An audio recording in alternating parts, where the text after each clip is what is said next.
뭐 각하 기각 그러니까 이게 정부 쪽 손을 들어준 거예요. 그래서 그 이유는 필수 의료, 지역 의료 어려움에 처해 의대 증원이 필요하다. 법원에서 이렇게 좀 판정을 한 건데 이거에 대해서 의협에서는 반발하고 있는데 오늘 어떤 입장을 언론 인터뷰 통해서 냈거든요. 의협 회장이요. 들어보겠습니다.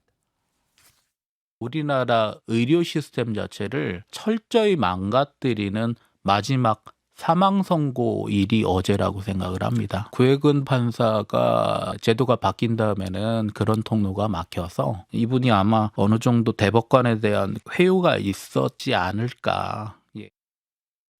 윤시환 변호사, 저 설명 어떻게 보셨어요? 근데 저는 이면택 그 회장의 말에 동의하지 않는 것이 예. 의사도요 특허제도예요. 면허제도거든요. 그러니까 내가 아무리 의사로서 뛰어나도 국가에서 면허를 인정해주지 않으면 못해요. 그러니까 이게 사회 시스템이라는 거죠. 그러니까 법원도 사회 시스템이에요. 그러니까 이런 사회 시스템에 의해서 인정된 부분들은 사회 시스템의 일환인 의사가 부정하는 건 안 되는 것이죠.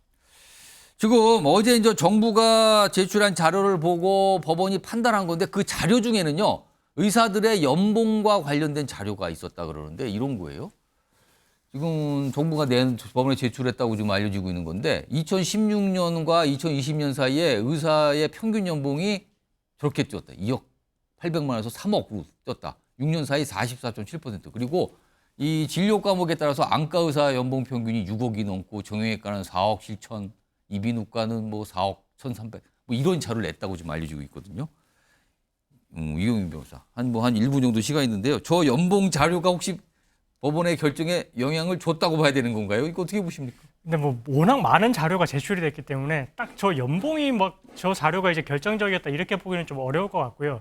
어쨌든 법원에서 지금 집행정지를 인용을 할지 여부를 판단을 했을 때 예. 의대생들의 학습권이 침해되는지 여부랑 그다음에 이제 의사들 같은 경우는 의대 이제 증원을 통해서 뭔가 이제 의료개혁이라는 이런 공공의 이익이 있는지 이런 예. 부분들을 비교 형량을 해서 판단을 했거든요. 근데 어쨌든 지금 의사 수가 부족하기 때문에 예. 지금 지방의료원에서도 이제 의사가 필요하다라고 하고 있고 그리고 어쨌든 필수 인력 의료 분야에서도 계속해서 이제 의사가 빠져나가는 그런 걸 막아야 된다 이렇게 주장을 하고 있는 상황인데 예. 어쨌든 이런 부분들이 의사 수가 부족해서 뭔가 의사 임금 체계에 있어서도 이렇게 이제 나타나는 게 아닌 건지 뭐 이렇게 해서 이제 정부에서는 근거 자료로 제출을 한 것 같긴 합니다. 근데 어쨌든 이 부분만 갖고 판단을 한 건 아닌 것 같고 이런 여러 분야의 구조적인 예. 것들을 종합적으로 판단을 해서 결정했던 것 같습니다.